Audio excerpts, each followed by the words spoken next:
Alright, so I wanted to do some sort of videos. I was going to do a write-up, but I think a video will do better on exactly what GRBL panel is and how to use it specifically as it relates to the Shapeoko 3, for people coming from something like carbide motion. So a little bit of explanation just at the outset, and a disclaimer. The first disclaimer is I am by no means an expert at any of this.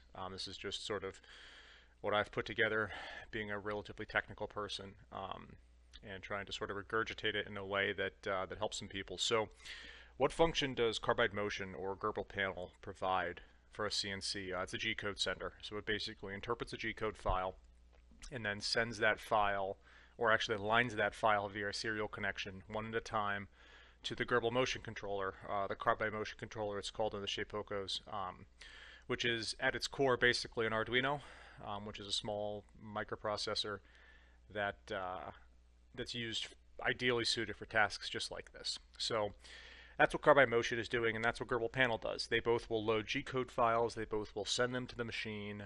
In their core, they accomplish the same thing. The best analogy I came up with, somebody asked the other day, how is this different? Sort of carbide motion to GRBL panel, or carbide motion to something like universal G-code sender, I would call the difference between, say, an iPhone and an Android phone. Now, that analogy isn't perfect, but it holds up pretty well. Carbide motion, they both get the job done. They both make calls and send text and all that stuff, sticking with the analogy. The big difference is sort of in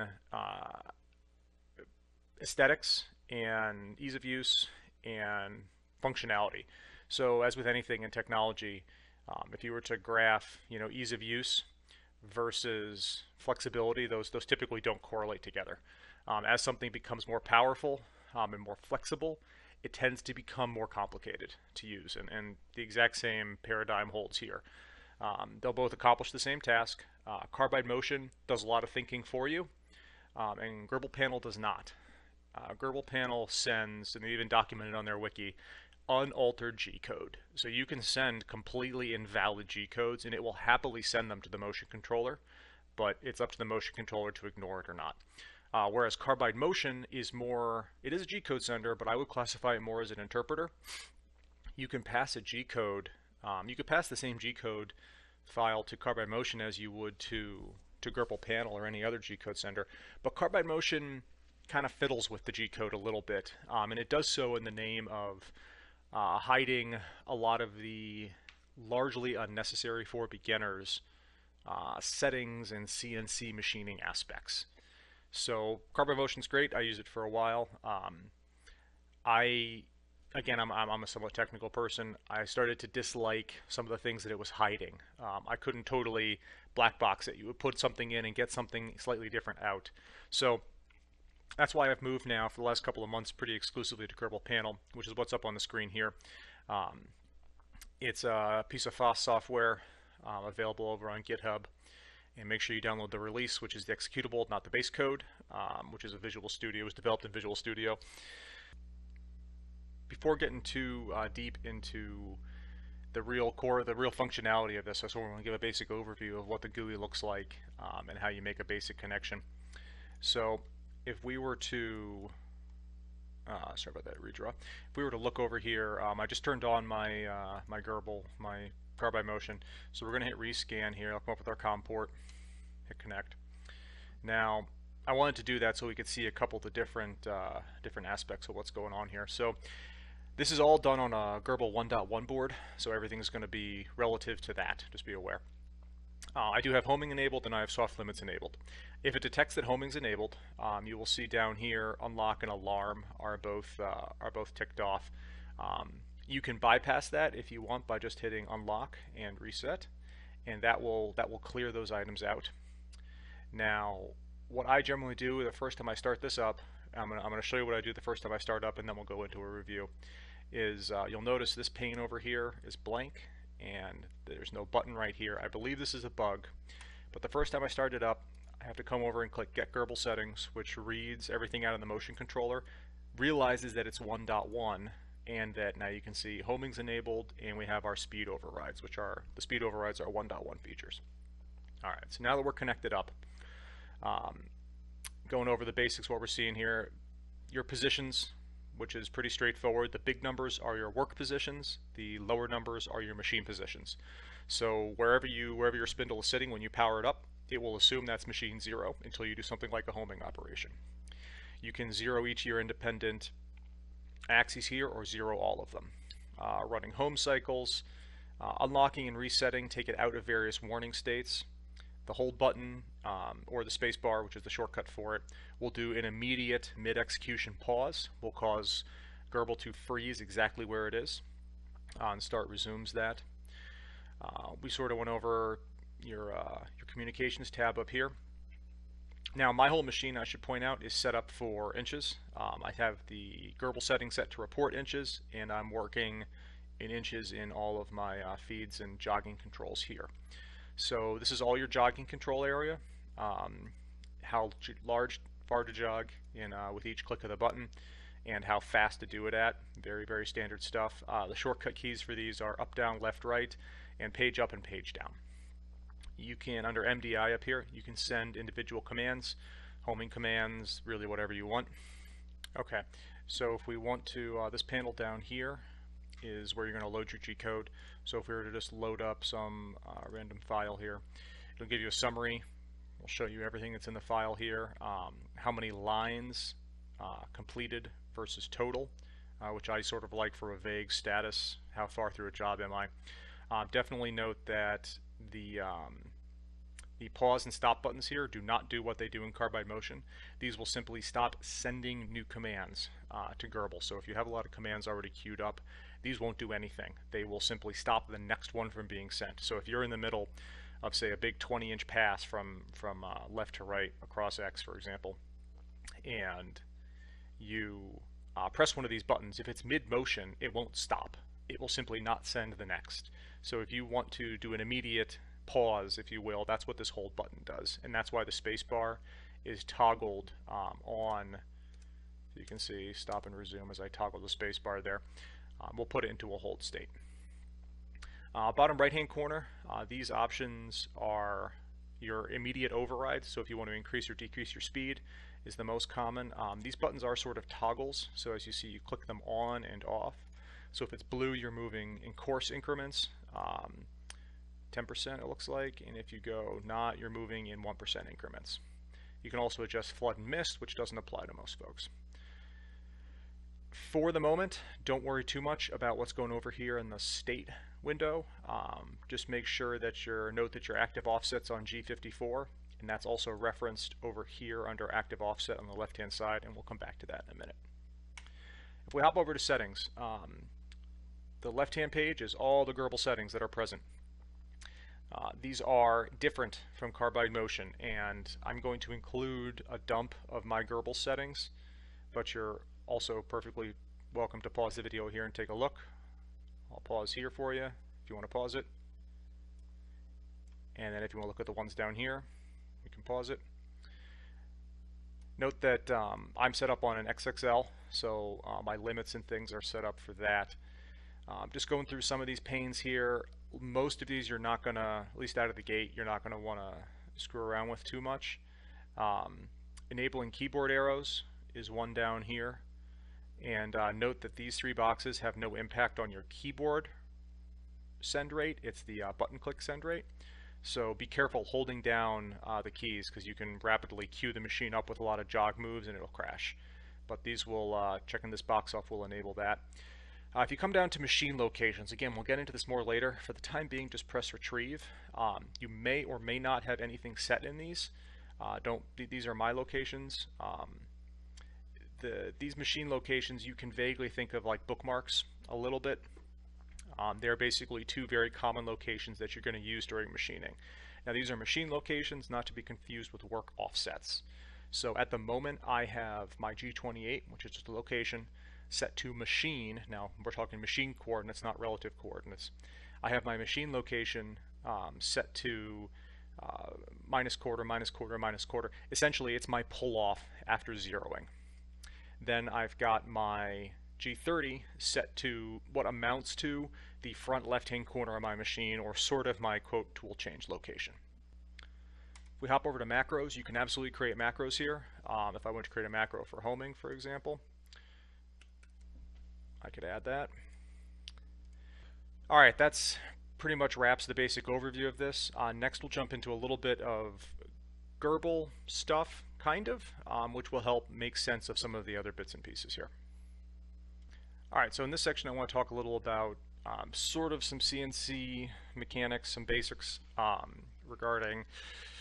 There's always a lot of confusion around work offsets, or work location, machine location, relative position, all these different things. And it's really not that complicated as far as I'm able to understand it. One of the things to remember is that we're working with GRBL, which is a CNC motion controller, and it's designed to interpret G-code, and G-code is used in industry with machines that need massive amounts of flexibility and programmatic behavior capability. So we're taking a very, very complex field and subject, and we're sort of trying to compress it down into something that your hobbyist or amateur can understand. So some of what I'm going to say, I'm sure, is wrong in a sense if you were to take it to a big enough scale, but for what we're talking about here, it will work. So machine locations. Machine locations are the bottom set of numbers here, so the little zeros, and that is your machine's zero reference point. Now, I've started my machine up and it's sitting in the middle of the table, and so right now it thinks its 0 point is the center of the table, which is wrong, but we're gonna go with it just for the moment. If we come over here to settings and I do a retrieve on my machine locations, you may not have these set. Don't worry about it if you don't. I've got a couple of set. I have G28 and G30. You can think of these as nothing more really than bookmarks. They are absolute machine locations that are relative to the machine rather than relative to a work location. All right. So they're as absolute as I can think to get for what we're talking about. I have two set here. I basically use G28 as my quote-unquote home position and G30 as my tool change position. Now, you don't have to use these for either of these things, okay? But that's what I have them set to. So when I home my machine, it pulls back off by 1/4 inch in all axes, and after it's homed, I hit set, and that's how I have a G28 of point of quarter all the way across. Now, G30 I have set to my tool change location. An important thing to note is that these are relative to the location of where the machine thinks 0 is. I bring this up because right now, when I turn my machine on, my spindle, my gantry and spindle were located about in the middle of my field. Then that's where it thinks 0 is.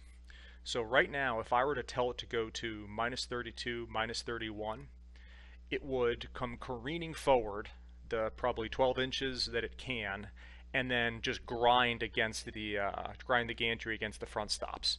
Because from its perspective, it should have 32 full inches of forward travel because it believes that 0 should always be at the back right corner of my machine, or where it homes to.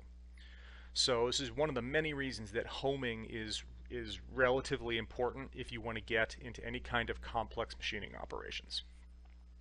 Okay, broadly speaking, there are two ways in my mind that you can run GRBL panel, or probably any G-code center, but GRBL panel specifically. There's sort of what I'll describe as quick and easy mode, and there is advanced and right mode. These aren't actual modes in the GUI, these are just sort of workflows. The quick and easy mode, to be honest, I use relatively frequently. And in quick and easy, it doesn't depend on limit switches, doesn't depend on homing.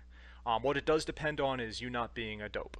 So what I'll do sometimes, if I need to quickly machine something, is just turn the machine on like I have it here, jog it to a specific position at the corner of my work datum, and 0 it. Now, I've zeroed, for the moment, don't worry about the bottom set of numbers, just look at the top set. So I've zeroed out my work at this point. I could load up a file and I could hit run, and it'll begin running as though its current physical location, the gantry's current physical location, is 0. And it'll run its work from there. So if you're making, I'm on an XXL, so if I'm making something 12 by 12 or smaller, I'll do this very, very frequently. Now, It's very quick to set up, very quick to get rolling. The downside to it is that it is very stupid from the machine's perspective. So the machine has no idea how big it is or where it is, and it's depending entirely on your G code to keep it from running into things.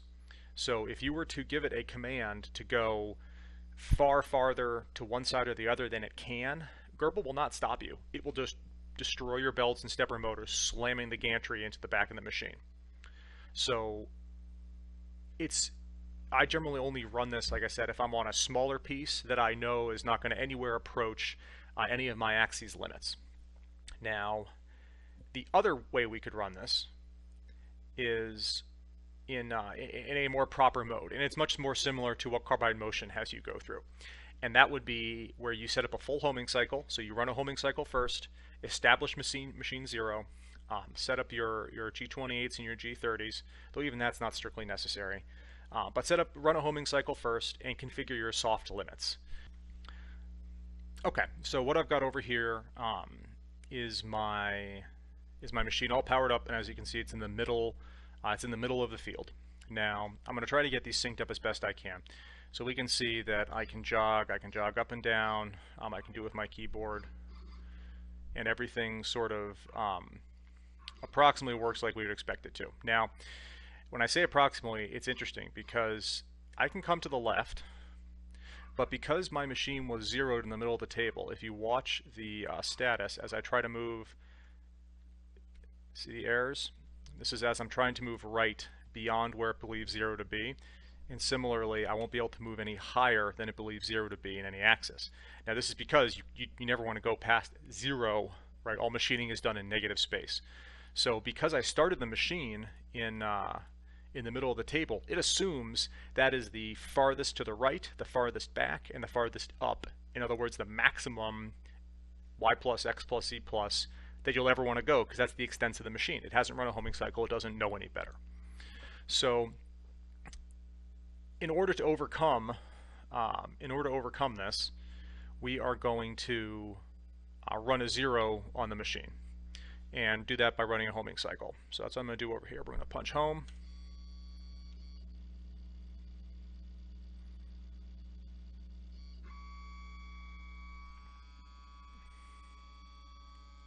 Now something to keep in mind is I have my homing set up a little bit differently than some. We'll see this as this goes to the back. I have my homing seek set to 1700, which is a little faster because an XXL otherwise kind of takes a while to get the point, so it's going to head back there and do it. One of the other things I have set is I have a pull-off set of 6.350 millimeters, and what that corresponds to is exactly 1/4 of an inch. So now that our homing cycle has completed, we can see down here in our machine positions, we're at -1/4 all the way around, and we can see that is perfect because that represents the extent of all our axes. So at this point, I've run a homing cycle. I'm going to now set a couple of I'm going to set one of my machine locations, and that's going to be G28. Now I already have it set, but don't worry about that. This would work all the same. So we'll come over here to G28. We're going to hit set. And what that does is it records, and this is an EEPROM, so it's remembered across power cycles. So you only have to set G28 one time. So now I've set my G28. That's remembered in GRBL. And G28, if we look up here, it says go to special position 1, G28. So that now means we essentially have a shortcut button. This go to special position 1 could also be called go home. So if we move the machine out a little bit, and then come over here and press go to special position 1, it'll hop back happily to where it's supposed to be over there. Now we've got our G28 set, so we have a position that we can always go back to. We have homing switches, so the machine will always know where 0 is, and we will always know where 0 is in as absolute a set of terms as we can get, which is really good for being able to say repeat work between power cycles and things like that. So I'm going to set up G30 next, and I'm going to do that by bringing the machine all the way forward here. Okay, So just as an example, let's say this is where I want my tool change position to be. And again, this is all optional. It just makes things easier. So I'm at 1831 and a quarter inch, which is perfect. So I'm going to come over here. We can see my G30 is currently set to something else. So I'm going to go ahead and set G30, and you can see it'll change 1831.25. So now, effectively, I've recorded 2 machine bookmarks, 2 locations of the machine that will never change, I'm assuming I've run a homing cycle, that will always be the same across reboots. There'll always be places you can go to. So now if we see this is, again, no matter what we zero things to, because these, don't worry about what zeroing means right now. From a machine position perspective, we can say go to special position 1, and it'll rapid itself over to home.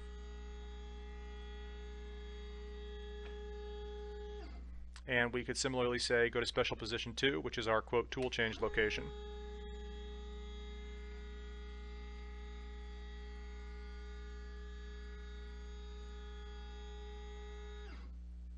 So now we've got 2 quick ways to get, essentially, to make the machine go away and to make it come back.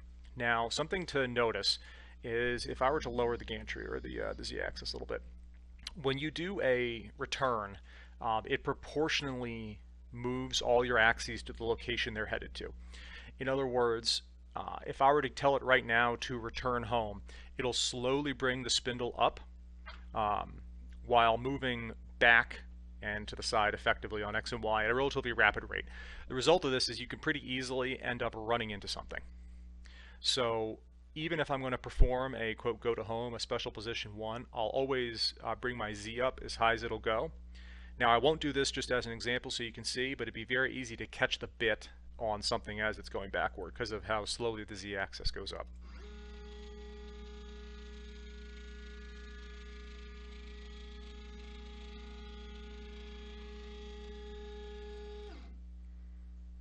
All right. So the active offsets, quote unquote,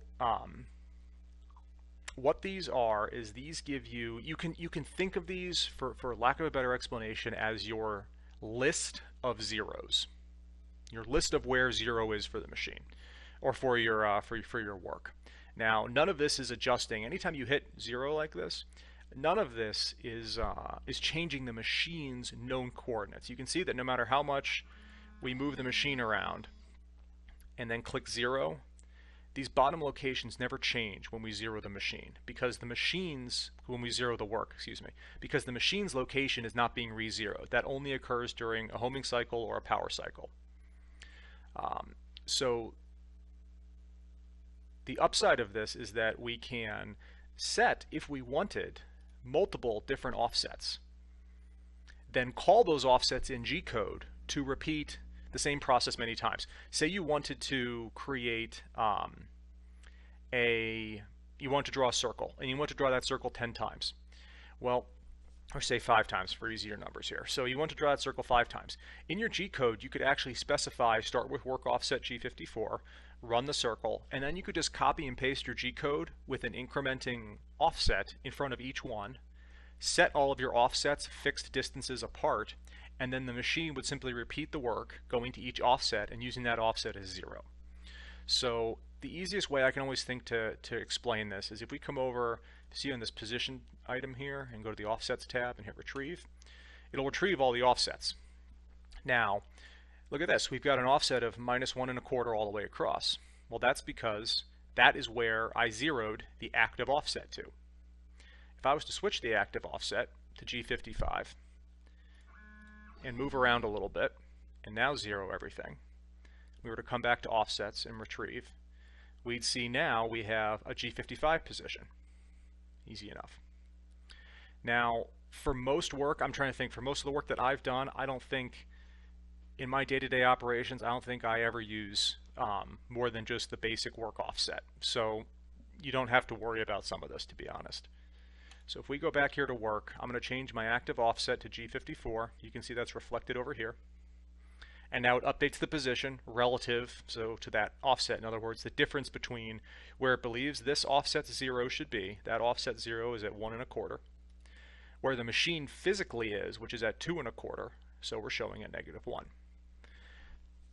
The short version here is that whenever you do a 0 for a job, if you just want to run, a single workpiece, even if it's multiple code files, if it's just a single workpiece, you only ever really have to deal with one offset. All right, so the easiest way to think about this is that your active offset is essentially your active work offset of what we're saying there is really just the current 0 point from which your G code will be referenced. So the machine position doesn't really matter for this. They could match, but they never really will. So if we were to take the machine and we were to move it up here to special position 2, which is my tool chain's position essentially.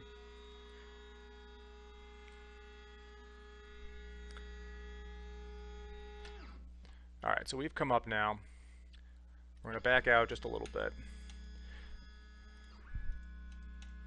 All right, say right here is where I wanted to 0 my material. I have the datum right underneath where the spindle is at 21.25.1, and say that this is where the spindle is 0'd, or is touching the surface of the material. So now, again, not even regarding the machine coordinates, don't worry about those. If we hit, with our active offset set to G54, again, which is set up here, if we hit 0xyz, all that is doing is storing essentially the current machine's position as offset as the 0 for this work set. So if we go to offsets and hit retrieve, we'll now see G54 is set to 22.26.2 which is where this machine is located. But again, don't worry too much about the relationship there. All you need to know is that with this active offset, any machine, any code you run, any G code you execute, will execute as though this is the 0 point, the datum. All right. So most folks typically use the what would be the front left-hand corner, looking at the front of the machine, as their datum. So assuming that, if we were to just do this as an example, I'm going to move my Z up just a hair here, and I've got this. I'm going to turn my spindle off so it doesn't turn on. If we were to 0 everything from this point, and then I were to run this, you'll see it start doing its little song and dance as though this was its home location. So I'm just drawing some circles. Now interestingly, so what I'm going to do is I'm going to hold this, which immediately freezes the machine. Again, this can be done with the spacebar too. All right? So I'm going to hold the machine. I'm going to stop the sending of G code. I'm going to hit unlock and reset, which will sort of bring the machine back to no code being sent or being attempted to execute. All right? Now, what we'll do is, even though I previously set G54, right, our active work offset, we were starting from somewhere over here, it doesn't matter. We could move the machine, say, oh shoot, I want to reposition my stock. All right, I'm going to load the exact same G code file, which is what this does here. I'll load the exact same file, and now if I were to run it again, if I were to 0 first, because now I've reset my G54, same file, different physical location, but I've zeroed it out all the same and run it, it'll run it from this perspective as though where the spindle was currently sitting is the location. So again, don't get too caught up in what work offsets versus machine offsets. Don't get too terribly caught up in it, because it's not that complicated, nor for most people all that important. Okay, let's talk for a minute about soft limits, which is something this is one of the big differences between something like carbide motion and GRBL panel. If you were to configure your machine with carbide motion and then load it up here, you would actually see soft limits, which are defined right here. You would actually see soft limits disabled coming from carbide motion. And that's because carbide motion, again, it's more of an interpreter than a G-code sender. It knows what type of machine you have and enforces its own limits on not how GRBL interprets things, but what is sent to GRBL. So if you were in carbide motion tried to send your machine too far to one direction or the other than how big it knew it would simply refuse to send the commands. Okay, and this is fine. This is a safety mechanism. It's good. But GRBL has native functionality to support this too. So the place that the soft limits are set, you're going to turn it on here with $20, set it to 1, and then you're going to come down to 130, 131, and 132. These specify in millimeters. essentially how much travel each of your axes have.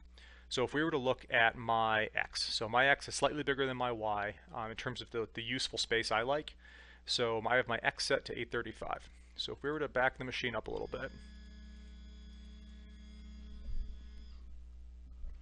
and then begin sending it x negative here.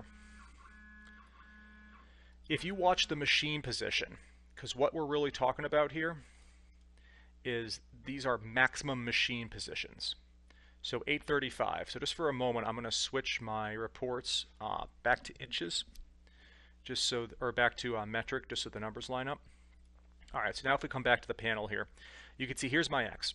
I'm at minus 725, and I know I have a maximum travel of 835. So as I attempt to move,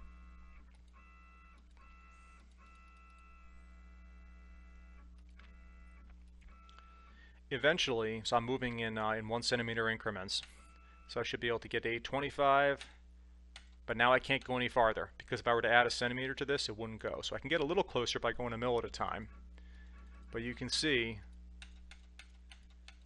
we get these error jog travels, because it's saying, nope, the amount you want to jog plus your current work position or your current machine position is going to crash you into the side. I have the same thing set up for the front of my y-axis for coming forward.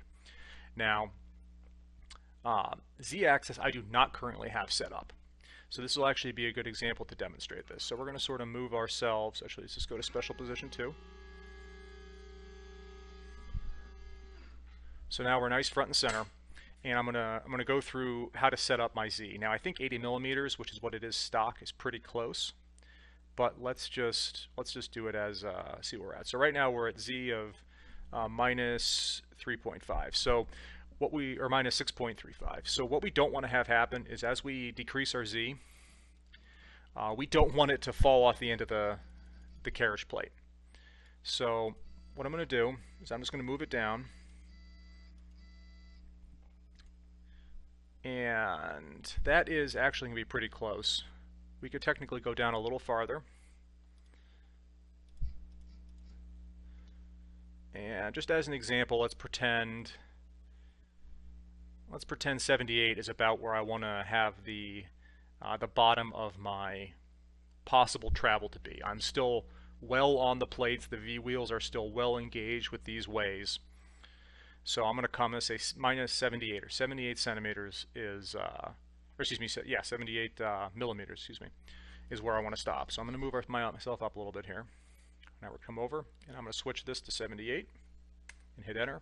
And now we've set the maximum Z travel to 78. So again, watching this bottom number, the machine's Z position, if I was to try to go down, it will not let me go any more than 78. And I can bring my distance down, I can sneak up on it, but it will not let me approach 78. So some people have asked, how do you prevent your machine, how do you give it a floor of how deep you want things to go? This would be one way to do that. The downside is unless you're using indexed cutter heads, you would have to reset your Z travel limit every time you switch cutters, which is not too super convenient. But that's how you go through setting up, and the process for setting up X and Y is exactly the same. You just move it as close as you want it to get to the left-hand extent and the front extent, and then set to whatever your machine position is. Now it's extremely important, quick note on this, extremely important that when you are setting up your soft limits, you must run a homing cycle before setting up soft limits. If you don't, you will get some absolutely bananas behavior out of the machine if you have it set up that way. And the reason is its soft limits are relative to 0. And so if you were to start the machine in the middle, count, hey, it's 12 centimeters, 120 millimeters over to my rail, and put that number in, you'll be shrinking your table because it's all relative to the machine's 0. Okay, so that previous part was sort of going over the best practice, the slightly more complicated way to run Gerbil panel, but the better way, frankly. I just want to really quickly touch on the sort of cheap and easy way to get this running. So I've got the machine on right now, and if we just look specifically the machine position, right? We're nowhere near 0. We're sort of somewhere in the middle of the field. Hopefully you can see that there on the video as well. So what I'm actually going to do is I'm going to disconnect and power it off, and I'm going to turn it back on again. So there we see it go down, bring it back online, and now when I come back here and connect, we're going to notice a few things. The most important one is that the machine position it thinks is 0, and it's even showing us these giant red buttons saying, hey, you really should home this. But if you're feeling lazy, you don't have to. So what we could do is simply unlock and reset and 0 everything. Now, knowing that that is as far back as we're ever going to be able to work, right? If I try to move to the right, I can't go beyond 0 in that direction. So what we can do is we can come forward though. And at this point, if we wanted to run a job,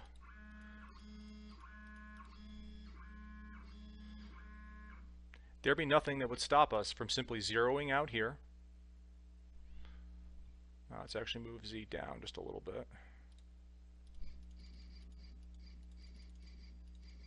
And again, this is the exact same file as running before. I'm going to zero everything out here, and we could run this. And it will simply work directly from the file just as it did before, just using the 0 point that we set up. Now again, there are a lot of caveats to doing this, but it is a faster way to get set up. So we're going to reset that, stop sending of code. Again, I don't strictly recommend it considering how quickly it is to home if you do have homing switches, but assuming you don't, that is absolutely a way you could set your machine up. If you're going to make that part of your standard workflow, I'd strongly encourage you, I'm going to disconnect here, I would strongly encourage you to make sure the machine starts with the spindle all the way up and as far back and to the right. In other words, as far and as close to what would be the real machine 0 as you can get. Simply because if you were to power the machine on right here, just as an example, with the spindle all the way down there, if you power the machine on at this point, it believes that its current Z depth and X and Y position are the farthest in the positive direction it could ever go. So in other words, we can't move the Z up, we can't move back at all. So we've essentially limited our machining area to this front, 6 square inches of the machine. So we can go down just fine, but as you can see, that Z machine position won't let us go up any higher. This is one of the big downsides to doing this sort of cheap and easy way when it comes to running GRBL panel. I'd strongly recommend going the other route.